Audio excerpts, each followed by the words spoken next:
3 hours before my son's $2.8 million deal collapsed, I heard a sentence that didn't just break something inside me, it extinguished it. My dad, he's embarrassing. He wouldn't fit the vibe for Christmas. The room around him erupted in little curated laughs, polished, polite, and sharp enough to carve a man open without leaving a visible wound.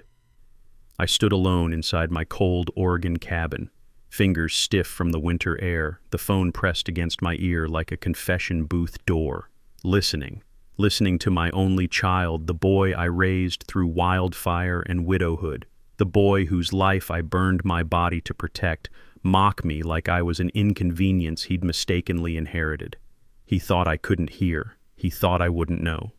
He thought I was still the gentle old ranger who swallowed his pain to keep the world steady.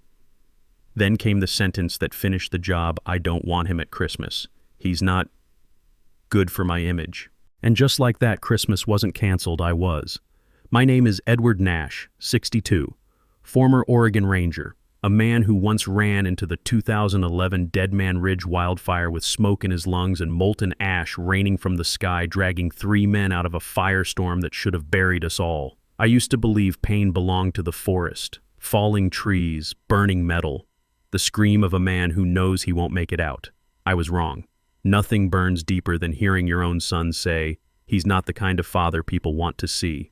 But Dylan, my boy, my blood, didn't know one thing. While he laughed with his team, while he sculpted himself into the man he thought the world wanted, while he said I didn't match the elegant vibe his girlfriend Catherine curated for him, I had already started recording. Not out of spite, not out of malice, out of habit. Rangers record everything. One misheard word can cost a life or save one. And that recording, it became the first quiet bullet in a battle he started without realizing I had weapons of my own. Before I continue, I know you're listening from somewhere, a garage, a dim kitchen, a midnight shift, or maybe a room where the silence feels too heavy. Tell me where you're watching from, because what came next wasn't a tragedy. It was an answer, a silent, precise answer. The beginning of a shift so cold and undeniable that it rewrote everything between me and Dylan. People say family fractures slowly, hairline cracks spreading over years. But for me, it happened in a single breath on a single winter night. If you've ever felt the sting of someone you love turning their back on you, lean in. You'll understand every beat of this story. December 18th, 2024. Snow fell all afternoon in Bend, Oregon, thick as wool, quiet as regret. The narrow road to my cabin disappeared under white, and the black pines swayed like old giants bending in prayer. Inside the cabin smelled of cedar and roasted turkey. I had spent the morning seasoning it because Dylan loved turkey. He always had. I still believed he would come. He had never missed a Christmas. Not once. Not even the year his mother died. That hope alone kept the house warm. I dialed his number. The ringtone echoed through the cabin like an old memory calling from far away. He picked up on the third ring. "Dad, what's up?" His voice was clipped, fast, tight, the voice of a man trying to keep one world from bleeding into another. I steadied myself. "I just wanted to know what time you're coming for Christmas Eve." There was a pause, not a confused pause, not a thoughtful one, a cold, professional pause, the kind a man gives before delivering a blow. I heard the rustle of a paper bag, typing. A woman's smooth laugh, not a laugh that belongs in forests or cabins, but one that belongs to rooftop bars and curated photos. Then Dylan spoke, soft, controlled, surgical. "Dad, this year, we're not expecting you." My chest tightened. The turkey in my peripheral vision blurred. The snow outside felt thicker, heavier, pressing against the windows. "Not expecting me?" Why, I asked, keeping my voice steady. Dylan sighed, that careful sigh people use when they want to sound thoughtful, but really mean this conversation is an inconvenience. Catherine's family is hosting something big. You wouldn't feel comfortable.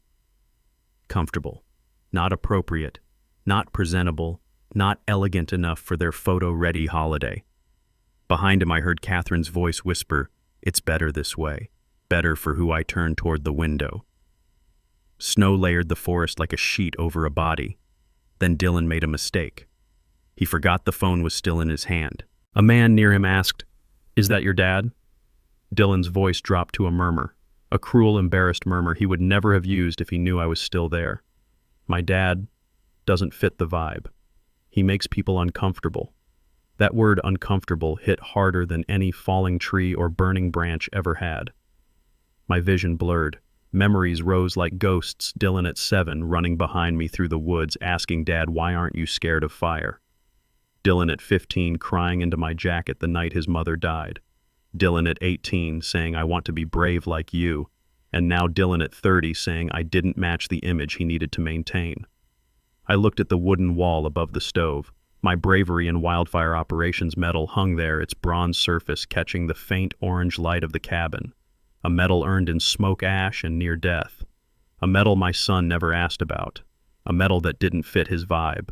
I didn't argue, didn't beg, didn't raise my voice. I simply removed the phone from my ear and looked at the screen glowing faint blue in the dark. He was still speaking. Dad, wait, just let me finish. I ended the call. The silence afterward was immediate, total punishing. The wind scraped against the metal roof. Snow hit the porch in dull thuds. Somewhere outside, a lone pine creaked under its own weight. Inside, my heartbeat sounded like footsteps walking away from something that used to matter. That Christmas, I knew I had lost Dylan. But what I didn't know, what he couldn't see, was that in the days to come, he would lose something far greater than a father's presence. He would lose the shield he didn't realize he'd been hiding behind his entire adult life. And the world he built to impress everyone but me would soon come crashing down in ways he never imagined. If you want to understand why a father like me stood alone in a freezing cabin on Christmas week, if you want to understand why my hands shook in the cold, why one sentence "I'm not expecting you for Christmas" could burn through years of silence, then you have to go back. Back to 2015, back to the beginning of this betrayal. Dylan had just left Washington State University with a brand new IT degree, still smelling like fresh ink. He stood on the porch of my cabin carrying the kind of confidence only young men have, that belief that the whole universe is waiting for them to touch it. Dad, he said, blockchain is going to change everything, and I want to be one of the people who leads it. City kids believe in neon lights. Dylan believed in financial freedom. And me, I believed in his eyes. I had seen that look only a few times in his life, when he jumped into the icy Bend River to save the neighbor's dog, when he stood at his mother's grave trying not to cry, and now when he believed he was standing at the edge of a revolution. I wasn't a tech man. I was a ranger, a man who understood forests, storms, and fire, but I understood that look. And when you're a father, you choose to believe in the fire inside your child, even when you know it might burn you later. The compensation I received after the Dead Man Ridge wildfire in 2011, the money I earned through burned skin, sleepless nights, and a spine that still aches every cold morning, I gave all of it to him. I remember signing those papers. The doctor had said, "Your back will never be the same." They meant it as a warning. I heard it as a reminder that I was still alive to raise my son. So, in 2016, I gathered every dollar money people my age usually use to fix their homes, retire quietly, or secure the rest of their lives, and wired it all to Dylan. I didn't keep a single cent. But even that wasn't enough. Skyforge at the time was nothing but a messy draft in a PDF. Dylan needed servers, equipment, a shared office space in Seattle. So I did what many American parents would call reckless. I sold my 1999 Jeep Cherokee. That Jeep wasn't just a car, it was history. It was Linda laughing in the passenger seat during our Oregon road trips. It was Dylan sleeping in the back seat clutching a stuffed bear. I handed the keys to the buyer and forced myself not to look back. Some things, if you look at them one last time, you'll never be able to let them go. Then I sold my vintage Ranger gear, the set I'd received in 1986 when I officially joined the service. That gear had been with me for thousands of miles of forest trails and nearly a dozen wildfires. It was a piece of my honor, and I sold it so my son could pay the first month of server hosting in the basement of a rented co-working office. Was it sacrifice? Yes. But I never called it sacrifice. I called it being a father. Skyforge started taking shape in 2017, small, clumsy, chaotic, but ambitious. Dylan worked like a man possessed. I once watched him code for 38 hours straight because a security module broke. I was proud of him. Proud in the way only an old man can be proud, the kind who knows he'll never understand his son's world, but also knows he gave his son the chance to build it. In 2018, Dylan sent me an email. "One day I'll pay you back for everything, Dad. I promise." I still have that email. I didn't know then it would become the only proof that I hadn't imagined all of this. Then 2020 came. The crypto boom turned Seattle into a digital storm. Suddenly, Skyforge became a buzzword. Dylan was invited to podcasts, panels, events. He got seed funding. Employees started calling him Sir Boss Founder. He walked into a world a man like me could never keep up with. And then, during one interview, I heard him say, "I built all this on my own." Those words didn't kill me, but they showed me something I didn't want to see. I had been erased from the story I helped write. I told myself not to be sensitive. He was young, he needed to impress investors, but that comfort only lasted 2 years. In 2021, on a cold, windy night scraping at my cabin roof, I opened Dylan's LinkedIn. I just wanted to see if he was eating well, sleeping enough, holding up okay. But what I found wasn't his life. It was a life without me. All family photos gone. Every picture of his mother gone. Photos of the cabin gone. A picture of him riding horseback for the first time gone. Everything was removed as if our family had never existed. On the banner image, there was only Dylan standing confidently in an office wearing a navy dress shirt. Below him, bold text, "I built my life from zero. I stared at that word for a long time. If Dylan was zero, what was I? A ghost. A mistake. A chapter he wanted deleted from the book of his life. I turned off my computer. Didn't tell a soul. A father never wants to admit that his child is trying to erase him. But that night I understood. Dylan wasn't just drifting away. He was rewriting history. And after 30 years fighting wildfires, I had learned one thing. When flames start licking the edges of what matters most, you have 2 choices: run or fight. To survive fires like that, you have to know when to retreat and when to light a fire of your own. That night I didn't know I would fight, but the seed of resistance had already been planted. I just didn't know yet that one day Dylan would hand me the perfect reason to turn that spark into a storm. In Oregon, we have an old saying, "You're never abandoned by the forest, only swallowed by the city."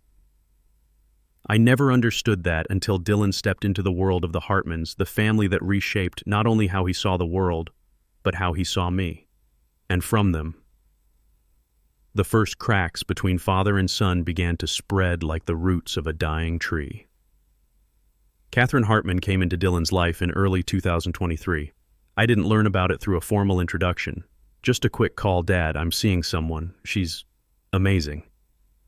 For the first time in years, his voice carried warmth, a softness I thought he'd lost somewhere along the path to ambition.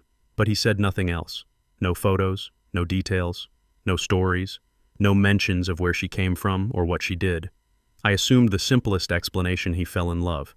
What I didn't know was that he was stepping into a world where people like me, working-class men with pine sap on our sleeves and wildfire scars on our backs, didn't have a seat at the table. The Hartmans weren't just wealthy, they were powerful.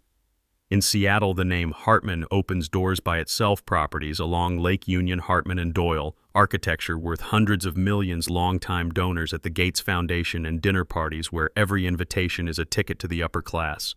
Compared to them, I was just an aging ex-ranger from the Oregon woods, a man with rough hands, calloused boots, and a cabin that smelled like cedar and smoke. Dylan knew that, and he started feeling ashamed of me long before he ever said it out loud.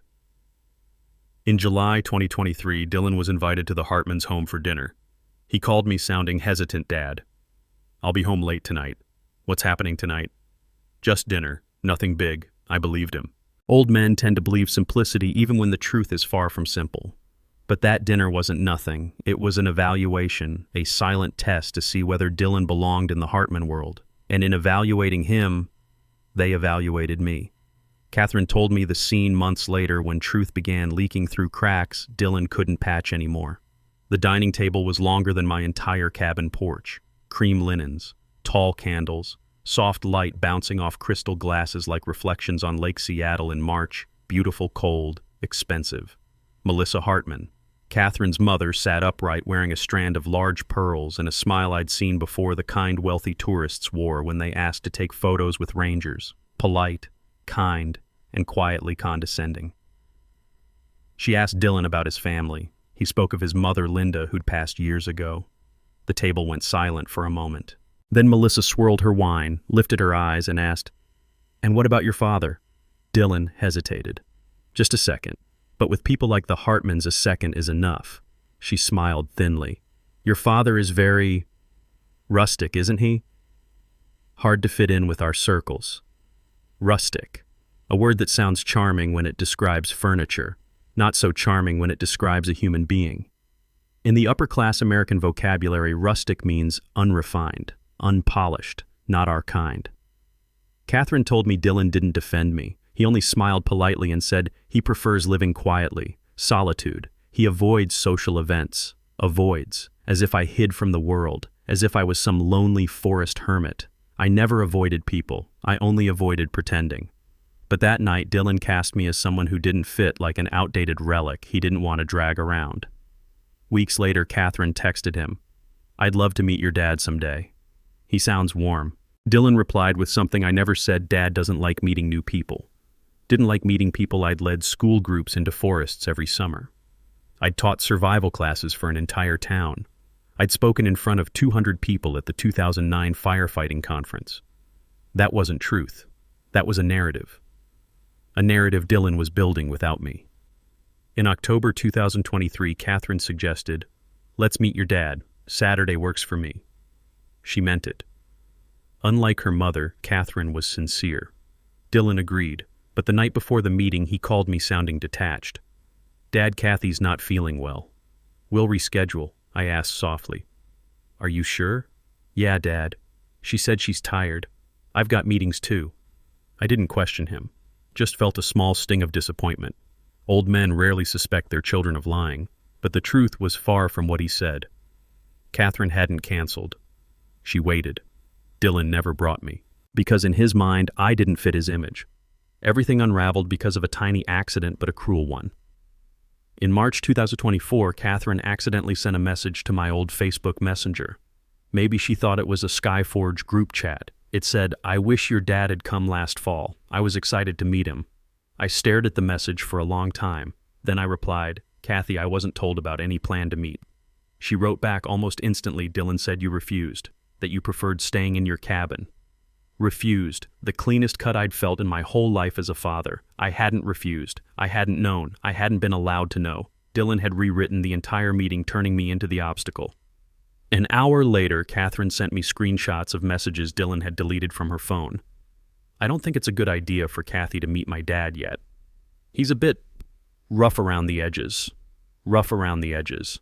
That's upper-class American for not refined, not polished, not a good look. I sat at my cabin table, gripping the edge so tightly my knuckles went white.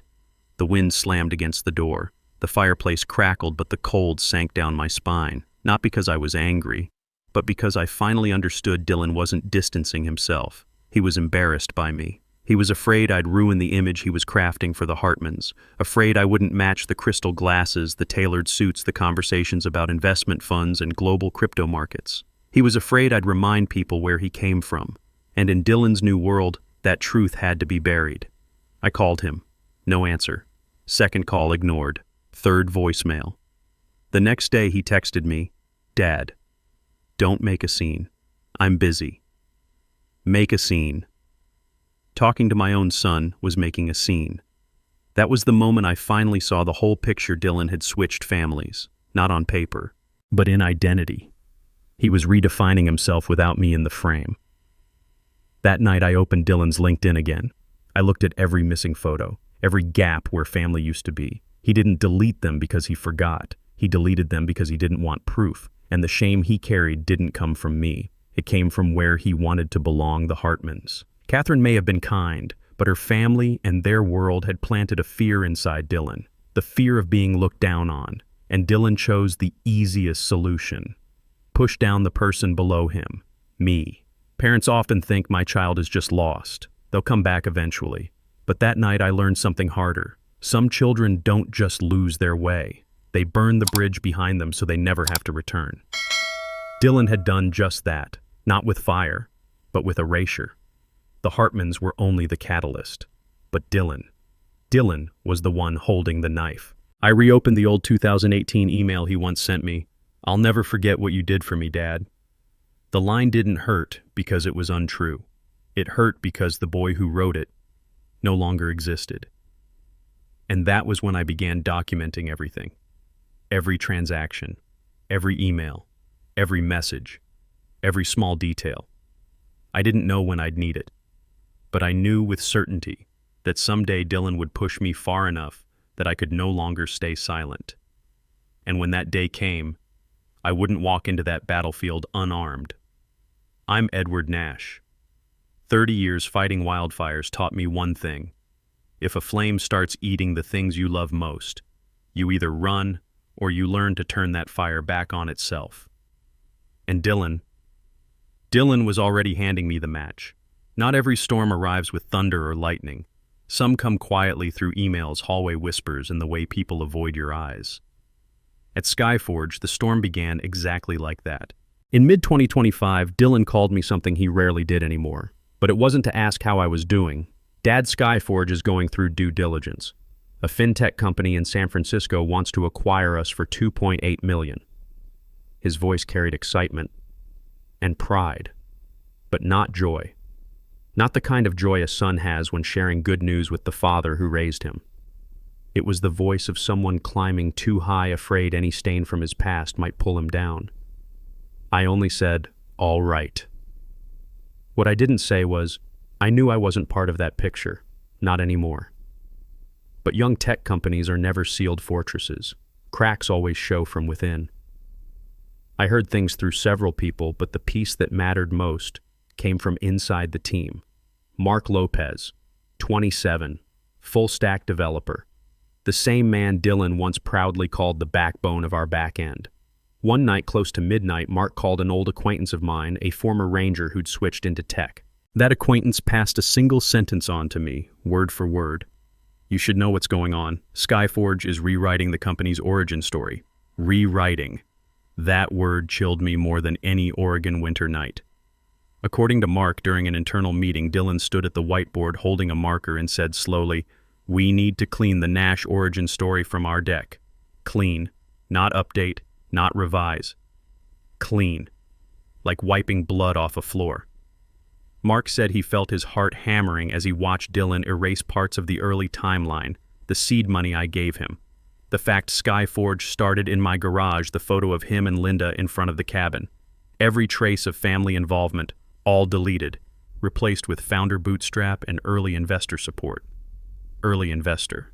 That was me. But Dylan wasn't using the phrase to acknowledge me. He was using it to erase me politely. What really unsettled Mark wasn't the rewritten narrative. It was the sentence Dylan muttered, thinking no one heard, "I can replace my dad. I cannot replace the Hartmans. Replace." A word sharper than any ember that ever hit my back in the 2011 wildfire. My son saw me as something replaceable, but the Hartmans who called me rustic were the ones he couldn't lose. At that moment, Dylan hadn't merely grown distant. He had chosen a side, and it wasn't family. As due diligence intensified, investors asked him to verify the seed capital, the source of his early funding. Dylan dodged it. He wrote in an email, "Seed funding came from personal savings and minor loans." Personal savings, minor loans. I was not a minor loan. I was the man who mortgaged my injuries and my past so he could build Skyforge. But in the story, Dylan was selling to a prestigious San Francisco company. I had become a faint, blurry footnote, a liability, a risk, a stain on his perfect acquisition narrative. I knew that, Dylan knew that, and his team knew it too. Then something unexpected happened. Mark started watching Dylan more closely. He later told me after everything blew up that Dylan began deleting original server files, revising the pitch deck, avoiding any mention of family involvement, instructing the team not to reference his Oregon roots. Mark said I thought he was just embarrassed.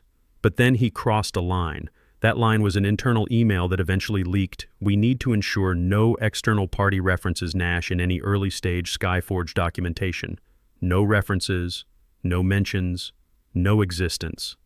I had been erased from history for the third time, but this time inside legal documents for a multi-million-dollar acquisition. Mark wasn't a dramatic person. He was simply young and believed in decency. And when he saw Dylan bury the truth, Mark made a choice. He recorded an 11-second voice memo capturing Dylan's exact words and sent it anonymously to CNN's tip box. Just 11 seconds, but enough to ignite a national storm. Dylan's voice was crystal clear. I can replace my dad. I cannot replace the Hartmans. And we need a clean narrative for this acquisition.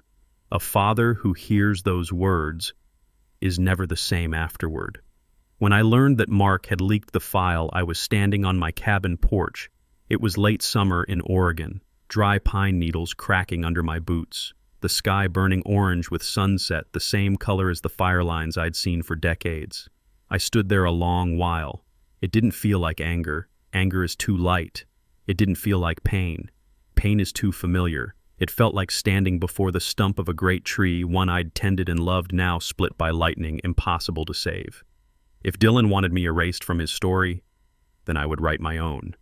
And this time, no one would edit me out. The $2.8 million deal, Dylan wanted it spotless, perfect, untouched, no scandals, no origins, no trace of where he came from. But Mark had planted a seed, a small one, but one that would grow into a tree capable of toppling the whole forest. And CNN, they were already waiting. All they needed was a spark. I looked down at the old 2018 email Dylan once wrote. "I'll never forget what you did for me, Dad." Now it sounded like a joke without humor. Not because it wasn't true then, but because the boy who wrote it no longer existed. I closed my laptop. In my mind, one sentence carved itself sharp and cold as steel. If he insists on erasing me from his life, then he will learn the cost. I didn't know I was walking into a battlefield. The battlefield found me first, and the war was only beginning. There are days when you think you've grown numb to pain, the Christmas rejection, Dylan hiding me from his life, the Hartmans looking down on me, Skyforge erasing its origins. I thought I had grown immune, but no one ever becomes immune to the past. The past is what grips you when you're weakest, when you're close to breaking, or when you're standing at the edge of revenge. The night Mark Lopez leaked that voice memo to CNN's tip box, I didn't react the way people might imagine. No yelling, no slamming doors, no bitterness. I just became quiet, so quiet I could hear the wind scraping against the cabin boards. And that silence pulled me toward the basement, the place where I'd hidden the part of my life I wasn't brave enough to face. The cabin basement felt like a hollow well, still, cold, filled with the smell of damp wood dust and memories too heavy to carry. I turned on the small flashlight, its narrow yellow beam landing on the worn cardboard boxes lined along the wall, each one labeled in fading marker, "Old Gear," "Tent," "Linda's Things." I had avoided the last one for years, but tonight I knew I had to open it. I took a deep breath. Firefighters call it breathing for impact, the breath you take before stepping into the flames. I lifted the lid. Inside, far tidier than I remembered, were Linda's old wool scarf, her worn shirts, our photo albums, the gloves she knitted for me in 2004, and a small wooden box tied with a faded fabric ribbon. I reached for the box. It was cold, cold like my chest when Dylan said I was replaceable. I opened it.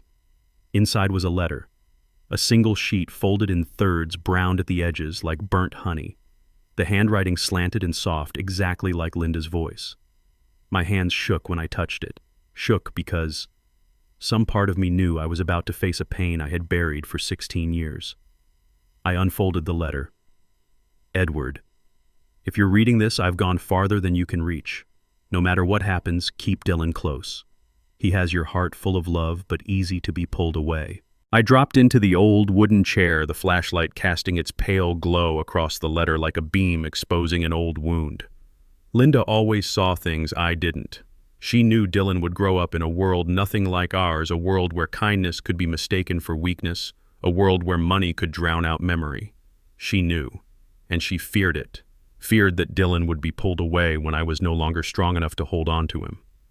The final line tightened my chest as if someone were closing a fist around my heart. Remind him he never stands alone. Keep him near no matter how far he runs.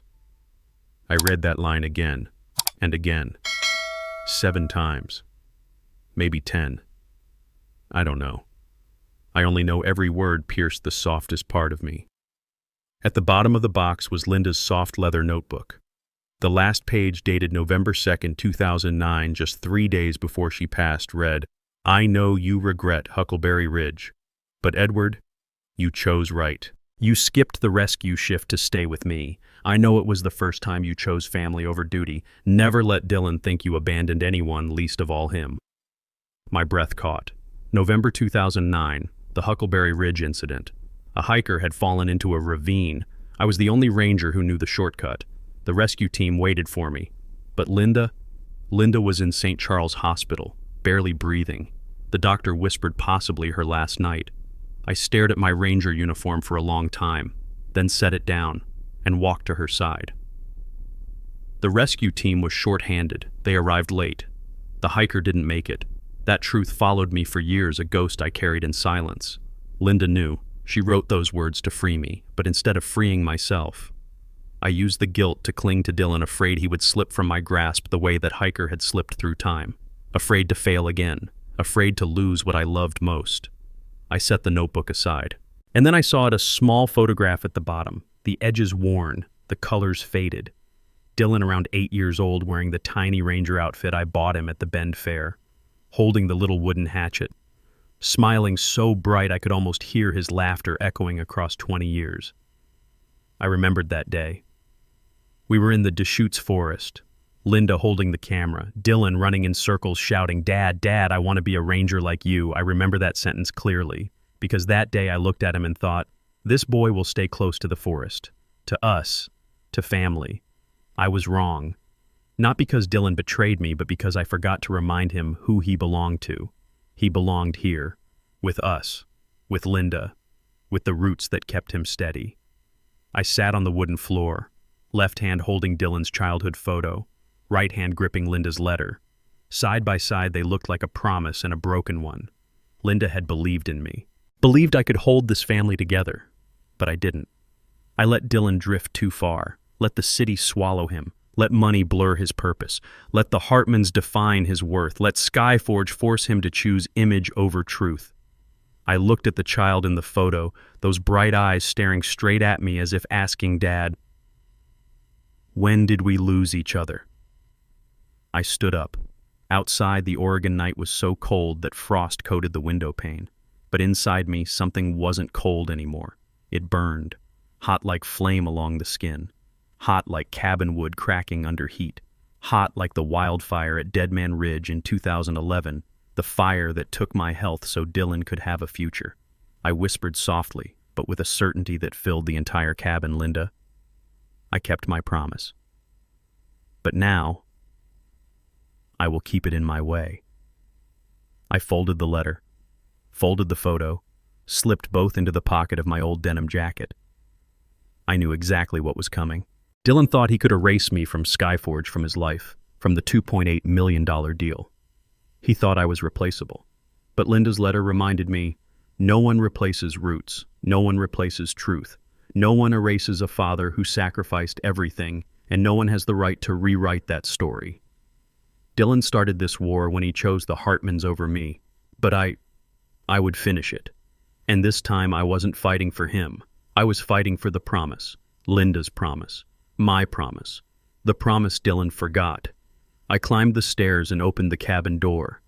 The night wind slapped my face, carrying the smell of pine and the cold bite of September. I looked into the darkness and said slowly, firmly, "He wants a life without me, but I will be the one to decide the price." A distant rumble of thunder rolled across the sky, soft but deep, a sign. I don't believe in omens. But that night I believed, because to me that wasn't thunder. It was the opening sound of a wildfire that this time I would be the one to ignite. December 18th, 2024, just 1 week before Christmas. In Oregon, the snow fell so heavily that the pine tree outside my cabin showed only its top. The entire forest was drowned in a dense white silence, the kind of silence any former ranger knows too well. Silence before a blizzard, or before a wildfire. I didn't know which one was coming. I only knew this. That night, my son, Dylan Nash, was about to strike the match that would burn through his own life. I was standing by the fireplace, Linda's letter folded inside my jacket pocket, when my phone buzzed. Dylan. He rarely called, even rarer at night. And never since the whole Skyforge office began whispering that I was embarrassing. I answered. Dad. His voice was tense, rushed, trembling, but coated with that cold, tech professional tone he had perfected. Dad. I'm in a meeting. There are things we need to clear up. Behind him, mouse clicks fast, typing, a glass door closing. He was still at the Skyforge office, lights still on. I said, go on. Dad. About the other day, when you interfered, people were uncomfortable. I paused. Uncomfortable. His voice lowered, cautious. You know how it is. Some of your personal issues make guests uneasy. I didn't react, didn't raise my voice, didn't defend myself. I became quiet. So quiet that someone behind him whispered, He's on the call. Dylan inhaled sharply. Dad, don't misunderstand. It's just sometimes your presence doesn't match the image we're building. Image. That word told me everything. Dylan wasn't talking to his father. He was talking to a PR liability. I said softly, put me on speaker. Dylan hesitated. Dad, it's not necessary. Put me on speaker. That wasn't a request. It was the command of a man who had spent his life protecting forests and learned exactly when to stand his ground. 3 seconds of silence. Then beep. The sound of the speakerphone clicked through. Now the whole Skyforge conference room could hear me. All of them. I heard chairs shuffle, footsteps backing away from the mic, people holding their breath. Dylan forced a laugh. Okay, team. My dad is on speaker. A developer whispered, not quietly enough. Oh, shit. I spoke slowly, clearly, without raising my voice. Go on, Dylan. Tell them exactly how I'm the problem. No one dared move. Dylan swallowed, and I heard the swallow through the speaker. What I meant was, sometimes you don't fit the vibe of the company, the style we're building. I gave a small laugh. A laugh cold enough to drop the room's temperature. Not a fit or an embarrassment. Before Dylan could answer, a young Hispanic developer asked, Is this related to the seed funding transparency? The whole room froze. Dylan's voice cracked. No, it's not that. But it was too late. The developers had already connected the dots. Who actually funded the seed capital? Why Dylan kept avoiding the topic? Why due diligence kept stretching? Why the investors kept asking about 2015, 2017? Why the new pitch deck erased the Nash origin story I didn't need to investigate? The entire room did it for me. I spoke calmly, like describing the weather. Let me make something clear. Every cent of Skyforge's seed capital, the first and the last, came from me. The room went silent. Someone whispered, Holy? Another voice. Then why does the deck say bootstrap? Dylan snapped. Enough. I continued, cutting him off. I sold my truck. I sold my Ranger gear. I used the compensation from Dead Man Ridge. I paid for your first server. I covered everything. I paused. They could hear the crackle of my fireplace through the mic. Then I said the sentence that would follow Skyforge for years. Without me, Skyforge wouldn't exist for a single day. Silence. Someone knocked over a chair. Dylan whispered, panicked, Dad, you're sabotaging. I cut him off. The first time in my life I ever did know. I'm correcting the truth you buried. No one breathed. I looked at the photo of young Dylan still sitting beside me and said, the turning point, the sentence that sucked the oxygen out of the room. If my presence embarrasses you, then maybe my money shouldn't be supporting your image. The room recoiled. I heard Dylan's breath hitch.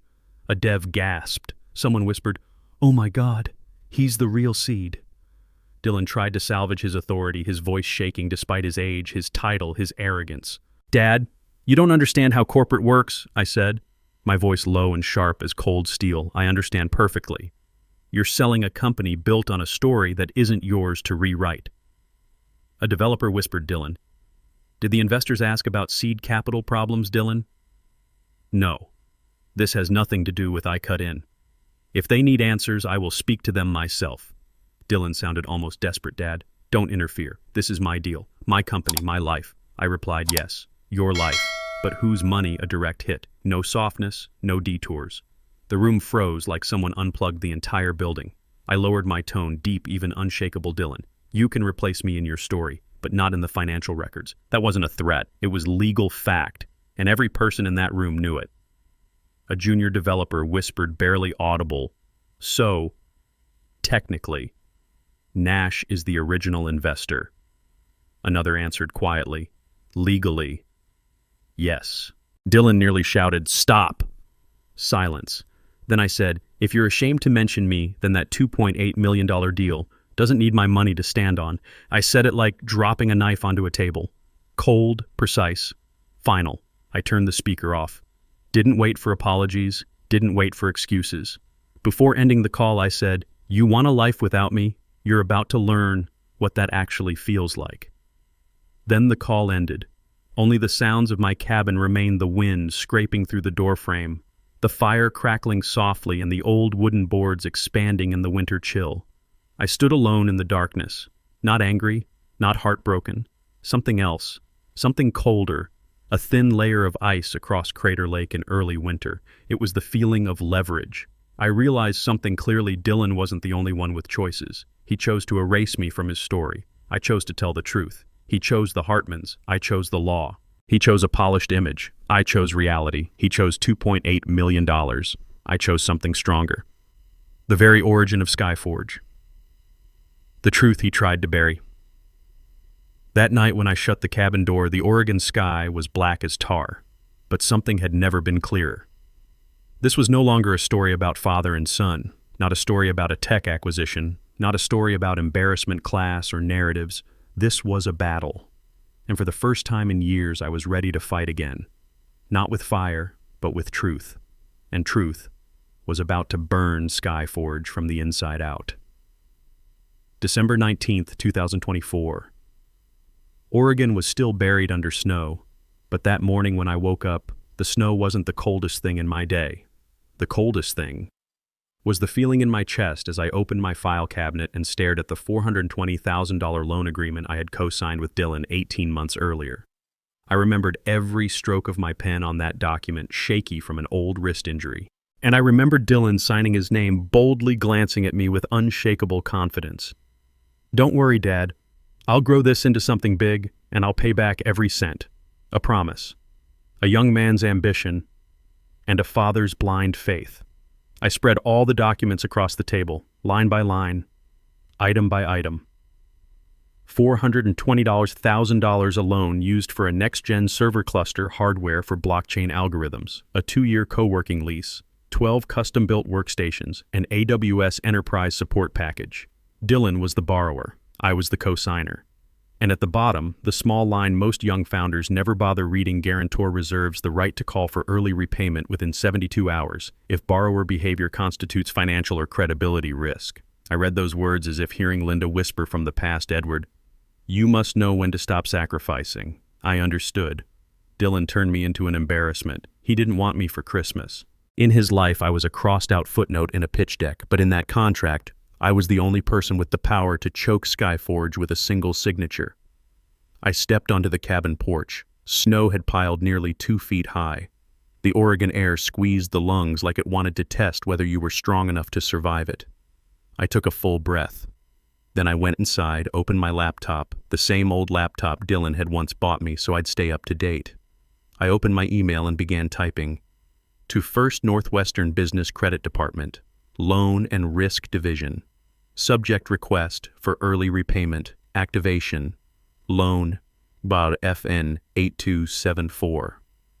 I typed slowly, steadily, without shaking. I, Edward Nash, co-signer of loan, out FN 8274 request, activation of the early repayment clause under Section 9B due to financial and credibility risks caused by borrower behavior. I attached the recording of Dylan insulting me in front of his team, proof he altered the seed funding timeline, the leaked internal email Mark had submitted to CNN. Then I pressed send. In that moment, something inside me broke, but it wasn't morality.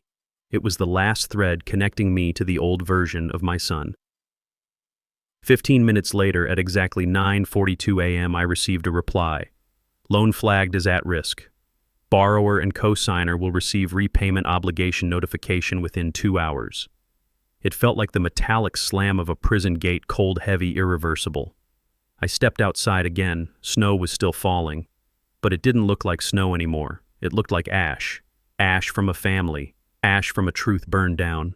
Ash from all the promises Dylan had made to me now blowing away in the winter wind. At 11:06 a.m., my phone vibrated violently. Not Dylan. Skyforge's finance department. Again. Call 1, Mr. Nash, this is Michelle from Finance. Call 2, sir. We need clarification. Call 3. The loan is being called. I didn't answer. I made coffee. I stood at the window. A doe walked across the snow frost, settling over her back like powdered sugar. I took a slow sip, then turned my phone to silent. 11:39 a.m. Dylan called. I let it ring 10 times before answering. On the other end, he was gasping the same breathless panic he used to have as a child whenever he thought he'd lost me in the woods. Dad. What the hell did you do? I replied calmly. I acted as a guarantor. You called the loan. You know what this will. Yes, I know. Dad, are you trying to destroy me? Are you trying to kill my deal? My voice was soft but sharp as a ranger's axe. Dylan, you didn't want me for Christmas. I paused, then delivered the mini-climax, the line he would remember for the rest of his life. So don't expect me to carry your debt. Silence. Then something crashed on his end, a mug hitting the floor, a fist hitting a desk, a phone slipping. I didn't care. Dylan screamed, "You're going to make me lose a $2.8 million deal." Do you understand? I said. If Skyforge can't survive 72 hours, it doesn't deserve $2.8 million. You're killing me. I gave a faint laugh. No, you did that when you decided to erase me from your life. This time Dylan didn't argue, not because he agreed, but because truth is sharper than denial. Then Dylan spoke again, his voice smaller, drowning. Dad, please stop. I looked outside at the coming storm clouds rolling in from the south wind, slamming against the cabin walls. And I answered, 72 hours, Dylan. That's what you have. Let's see what saves you, the Hartmans, your image, or reality. Then I ended the call. The cabin seemed to exhale as if it knew the weight of what had just begun, because December 18th was only the spark. December 19th was the moment I launched the counter-strike, and Dylan understood something better than anyone. When a former ranger enters combat mode, no forest can hide him, no snow can stop him, and no deal is big enough to save someone from the consequences they created. December 20th, 2024. Oregon braced for yet another snowstorm. The pine branches around my cabin bent low under the weight of ice. The wind howled like a trapped animal. It was the perfect scenery for the moment justice finally chose to rise. In the forest, silence is something a man can respect, but the silence my son tried to use against me. He was about to learn that the world outside could not be controlled the way he controlled his office. 7:12 a.m. I picked up my phone, the one I had left face down for 12 hours. Notifications flooded the screen. LinkedIn, Dylan Richardson. Nash new post. I tapped. The first sentence hit me like a fist made of ice. My father has been struggling with instability for years. Our family is trying to help him, but he refuses treatment. I read on. Please respect our privacy during this difficult time.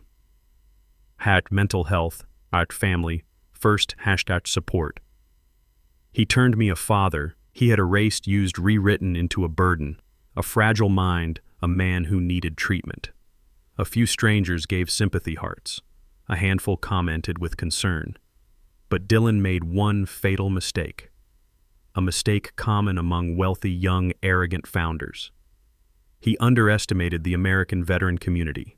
Beneath his post comments began appearing accounts with Eagles unit patches, camo jackets. Each comment landed like a bullet that tore through Dylan's carefully crafted narrative. Instability. This man dragged me out of a wildfire. I'd be dead since 2011 without him. Don't weaponize PTSD to cover ungrateful behavior. Did Skyforge use his disability payout to start the company, asking for transparency? Don't mess with the veteran community.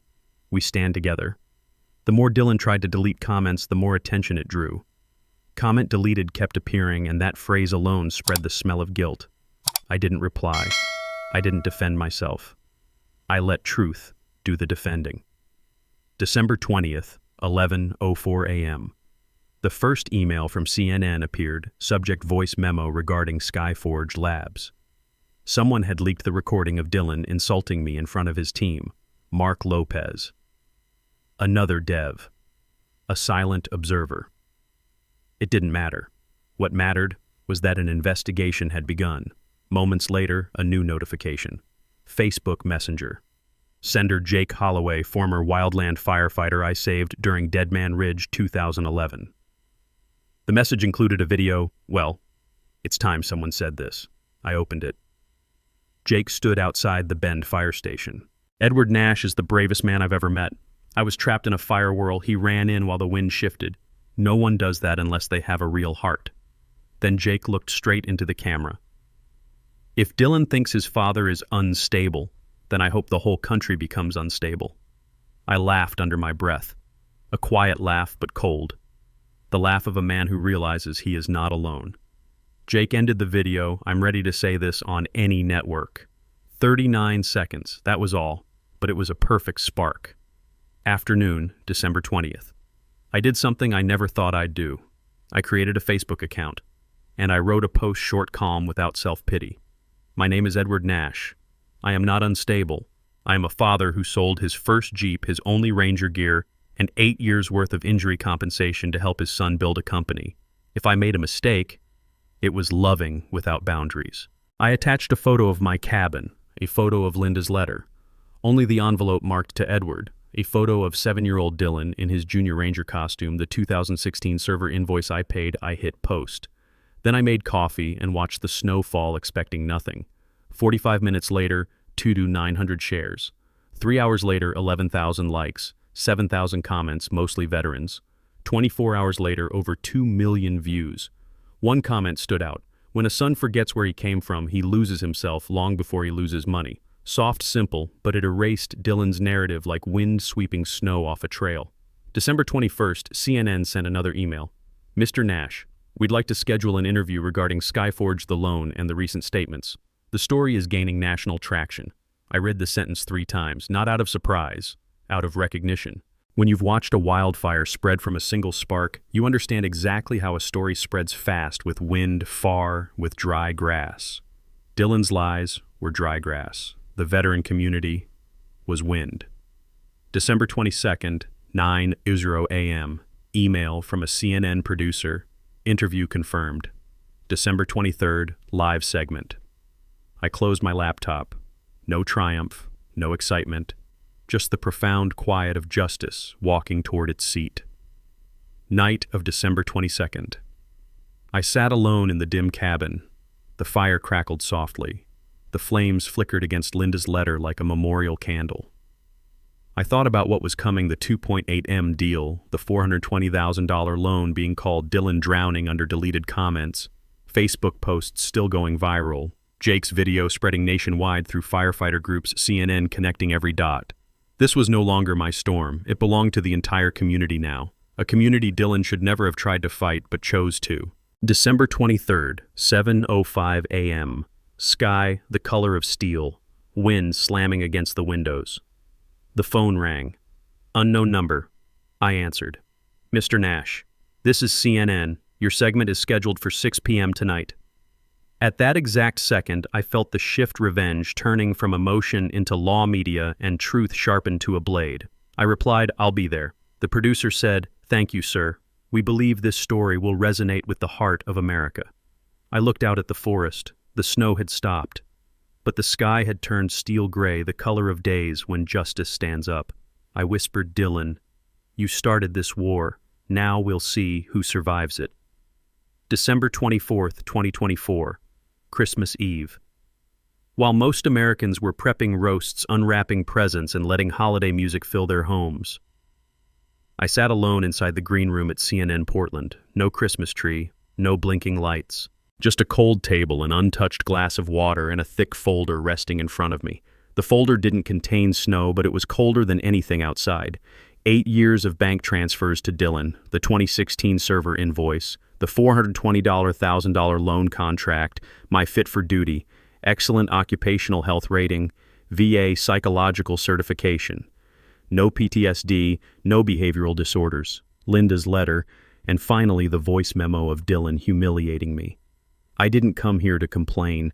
I came here to put truth back where it belongs. The door opened. A producer stepped inside. "Mr. Nash, we're ready." I stood. I didn't shake, didn't feel nervous, didn't feel out of place. A ranger who once faced the Dead Man Ridge Inferno doesn't tremble in front of cameras. The fire from 2011 was 1,000 times bigger than anything this studio could hold. The studio opened up before me. Bright lights, cold lights, unforgiving lights. The anchor, one of the most familiar faces in the country, greeted me. "Mr. Nash, thank you for speaking with us. We understand this isn't easy." I nodded. No theatrics, no courtesy smile. The camera light turned red. Live. "Let's begin," the anchor said. "Yesterday, your son Dylan Nash, CEO of Skyforge Labs, posted that you were mentally unstable. What is your response?" I lifted the folder, turned to the first document. "This is my psychological evaluation," I said, laying it on the table. "Signed by the VA. No PTSD, no disorders, no mandatory treatment, fully stable." I slid the paper toward the camera like a quiet indictment. The anchor looked to their monitor. "Our team has verified this document. It is authentic." Next question. There is a voice memo from inside Skyforge. "Dylan is heard saying you make people uncomfortable. Can you confirm its source?" I didn't answer. I simply pressed play. Dylan's voice filled the studio, clear, sharp, every syllable dripping with shame. "You know how he gets sometimes. My dad's issues make guests uncomfortable." Then a soft laugh, someone in the meeting room. The studio went silent. The anchor exhaled. "We sent this file to our technical team. Conclusion, no edits, no cuts. Completely authentic."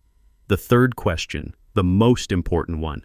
"Can you confirm that the initial funding for Skyforge came from you?" I opened the folder again. One transfer slip, $4,800. Another $4,800. Another $4,800.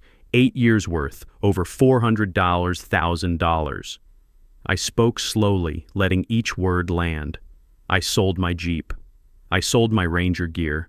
I used my injury compensation so Dylan could run his first blockchain server. The anchor's face turned serious. "Then why did he say I built this on my own?"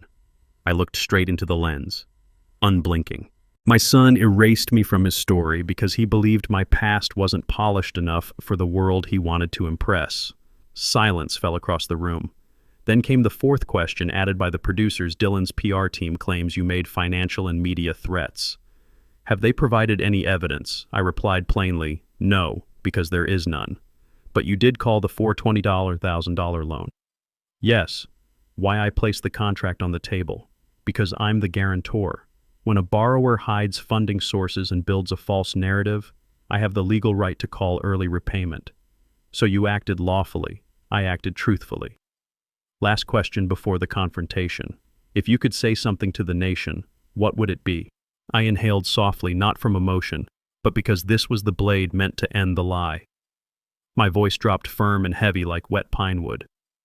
"My son is ashamed of my past, but I have never once been ashamed of him." The studio held its breath. The anchor repeated almost involuntarily, "I have never once been ashamed of him." Then came the showdown live split screen. Dylan appeared from the Skyforge conference room in Seattle. Nice suit, pale face, 2 PR reps off camera signaling frantically. He tried to smile, but his lips trembled. The anchor began. "Dylan, Mr. Nash has presented verified documentation. How do you respond?" Dylan swallowed hard. I think this story is being misunderstood." I looked at his face on the monitor. The face of a stranger wearing the name of my son. Dylan said, "My father, sometimes, isn't stable." The anchor cut him off. Mr. Nash provided VA certification stating otherwise. Do you have documentation that contradicts it? Dylan froze. He had none. No papers, no evidence, just a collapsing narrative.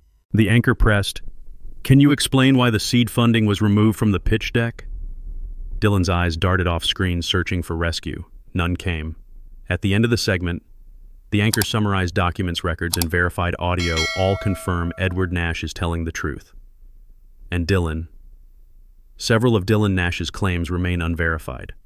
When the cameras cut off, I didn't move. The studio lights softened. The world around me exhaled. A producer touched my shoulder gently. "Mr. Nash, the country is listening to you." I looked down at the stack of documents. No pride, no gloating, just one feeling. A man who pushed me out of his life was being pulled down by the truth he tried to bury. And on December 24th, 2024, a night meant for family and forgiveness, I realized something. This Christmas wouldn't glow with Santa's red.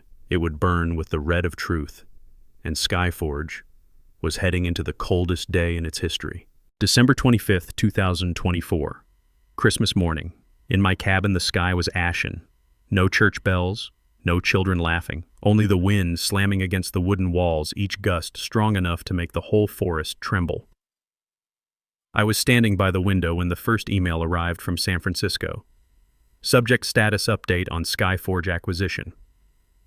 I opened it. 3 lines. Only 3. Following internal audit and external media investigation, our board has decided to withdraw the $2.8 million acquisition offer. Reason: funding inconsistencies, ethical risk, and PR exposure. 3 lines were enough to end 7 years of Dylan's career. No threats needed. No shouting. Just the truth finally stepping into the light. 9:13 a.m. My phone buzzed. Not Dylan. Catherine Hartman. I stared at the screen for a moment before answering. Her voice was smaller than the one I'd heard in videos.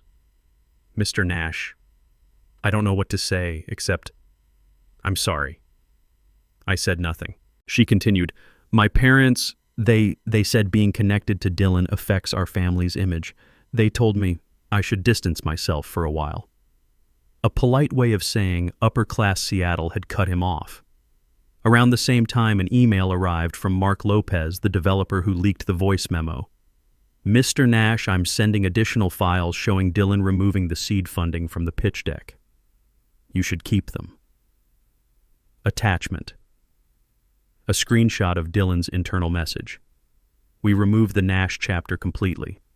It doesn't fit corporate narrative." The Nash chapter.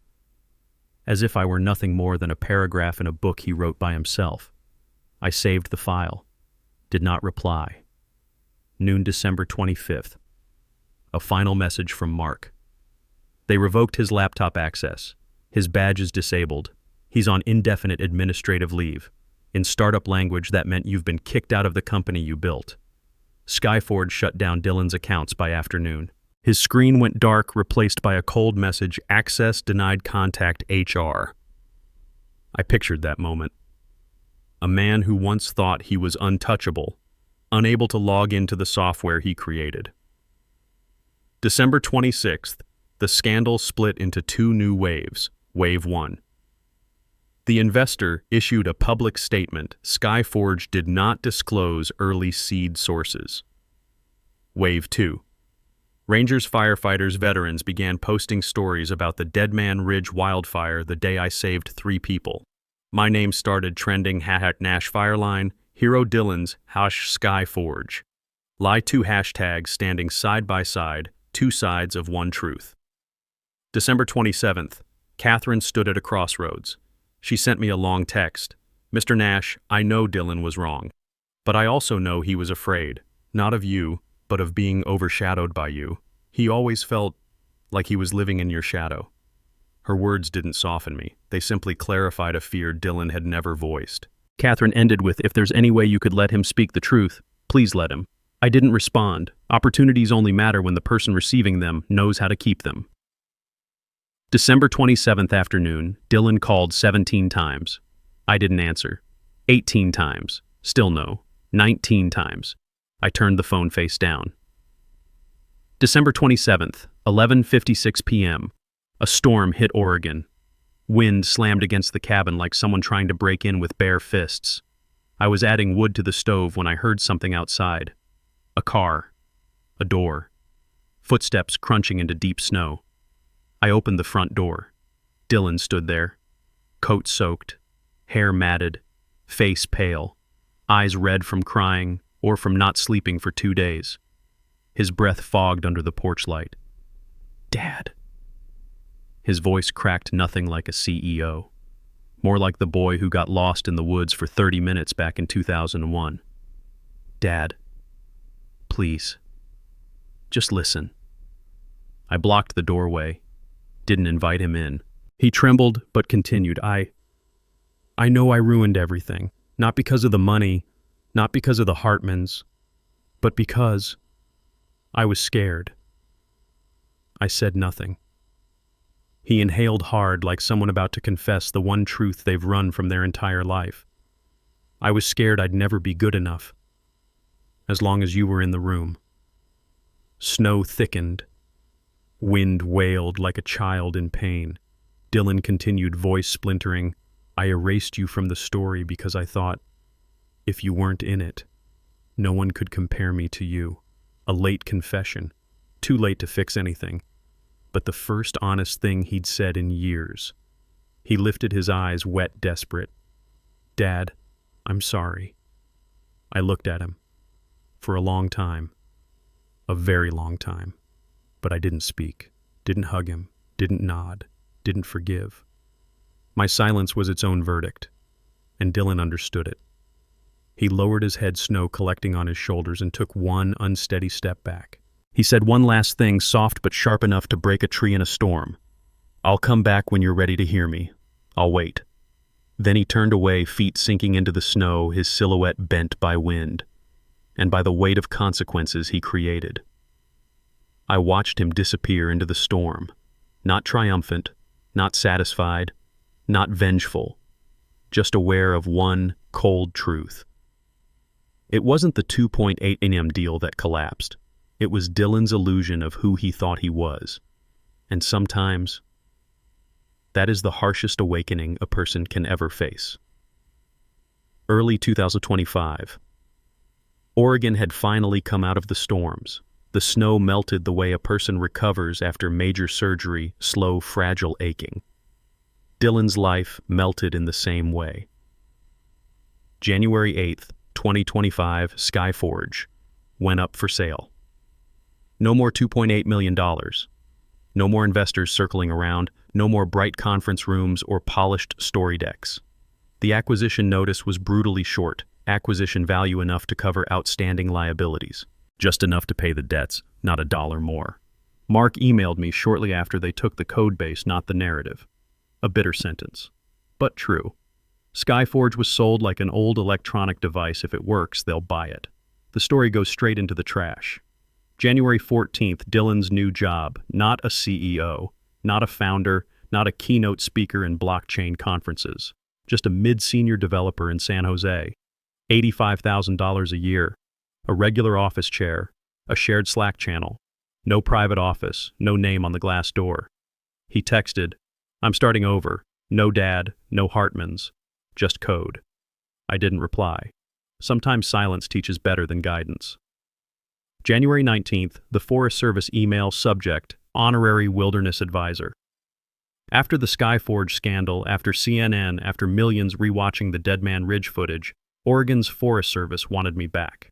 Not to fight fires, but to advise. The legend of Dead Man Ridge, they called me. I laughed out loud when I read that. I'm no legend, just a man with too many scars to believe life is ever simple. But I accepted not for the title, but to remind myself, there are battles you must never run from. Late January, Catherine came to the cabin. I wasn't surprised. I simply opened the door and waited for the apology I assumed she came to give. But she said something entirely different, Mr. Nash. "You saved my cousin in the Dead Man Ridge fire, didn't you?" I froze. That was something I'd never heard from Dylan nor from her.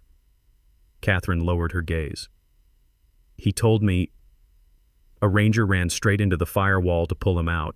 He almost died from smoke inhalation. If that ranger hadn't been there, he wouldn't have lived long enough to walk me down the aisle last year. She pulled a photo from her pocket. I knew the man instantly, one of the three I carried out of the fire. Catherine said softly, "I owe you gratitude. And I owe you an apology for not standing up for you when Dylan was wrong. I didn't say it's okay, didn't say I forgive you. I just nodded. In the West, that's how we say I hear you. I acknowledge you." Dylan didn't come back in a rush. He didn't demand forgiveness, didn't try to glue the past together overnight. He started small. A Sunday evening phone call. Not long, not heavy, just Dad. "Did you eat dinner yet? Is the cabin leaking anywhere?" I hit 89% test coverage today. He sent a Spotify playlist he used to listen to with his mother, sent a photo of him trying to cook Linda's old stew, sent a text, "Are you cold? Can I send you a newer heater?" Small things, not enough to erase the past, but enough to show he was trying. February 3rd, Dylan drove 9 hours to Oregon. He didn't bang on the door, didn't cry, didn't beg. He just stood on the porch. "Dad, let me fix the front step. It's rotting." I didn't answer for a moment. Then I handed him the hammer. He smiled, the first unmasked smile I'd seen in months. Then came the night that truly stopped me. One evening in February, I was lighting the cabin lamps when Dylan stepped in holding a small tin box. Not a gift box, not something expensive. A simple dented Christmas ornament tin. I recognized it before he spoke. Linda's ornament box. Inside was one thing, a hand-carved wooden ornament, family first. Made by Linda in 2001. Hung at the top of the tree every Christmas. After she died, I kept it packed away. Dylan had forgotten it for years. He held the box with both hands, as solemn as if he were carrying a folded flag at a military funeral. "I found this in my old storage," he said quietly. "I don't know why, but when I touched it I realized I've stepped on too many things that mattered." He paused, then looked straight at me without deflecting. "Without excuses, Dad. If you never want to forgive me, I understand. But please don't give up on me. I'm learning how to be a person again." I looked at the ornament, at Dylan's eyes, at the snow on the cabin roof, at Linda's shadow in the firelight.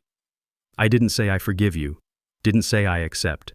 I simply hung the ornament on a small pine branch inside the cabin. That was the only answer I needed to give. And Dylan understood. He closed his eyes, exhaled as if setting down a weight he'd carried for years.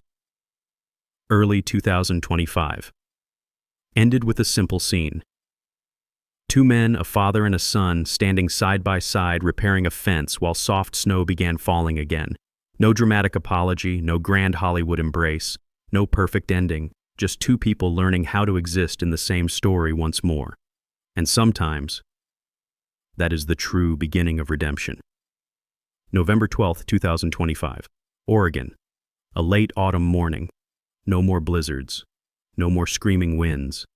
No more shattering sounds from the wreckage of 2024. Just the quiet sway of pine trees, the soft cold brushing against my sleeves and thin gold sunlight stretching across the mountains. I stood on the old rise of Dead Man Ridge, the same ground where I had worked as a ranger for almost 3 decades, where I had once pulled 3 men out of a tightening ring of fire, where I almost died, and where Linda once whispered her final message to me, "Keep your family close." 1 year since Dylan's world collapsed. 1 year since CNN.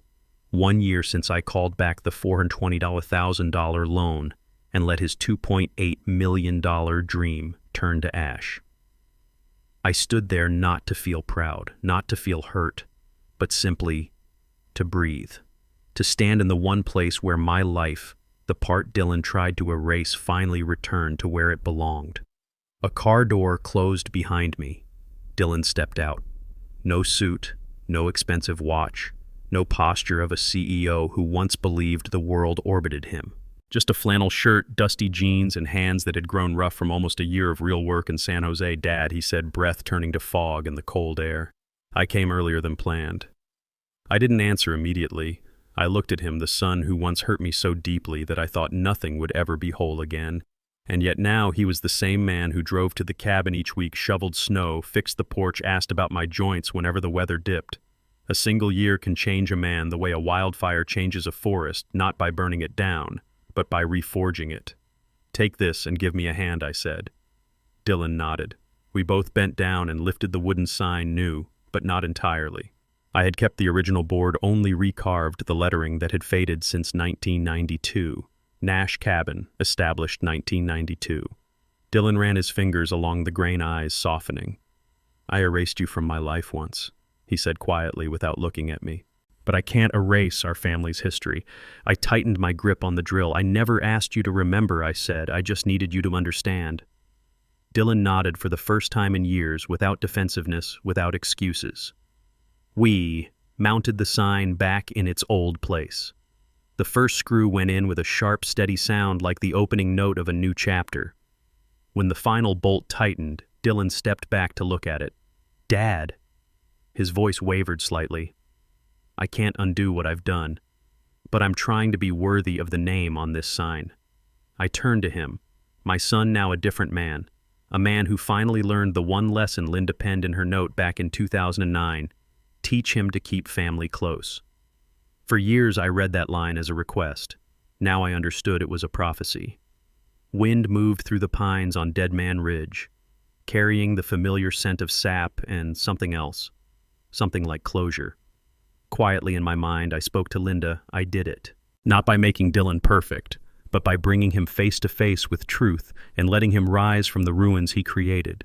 Justice had landed, honor had returned, and family, chipped, cracked, imperfect, still found its way home. No loud victory, no triumphant anthem, just the peaceful stillness that Americans over 55 often describe with one word: closure. Dylan turned toward me. Dad, thank you for not giving up on me. I looked out over the misty valley, then back at the sign. I didn't give up on you, I said. I just let you find your own way back.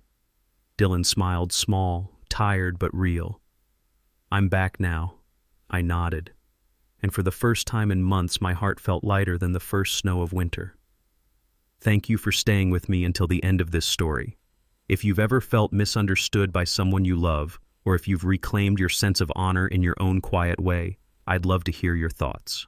Tell me where you're watching from and what time it is where you are right now. And if this story touched you, please like, subscribe, and share so more people can find their own path to healing. I'll see you in the next video.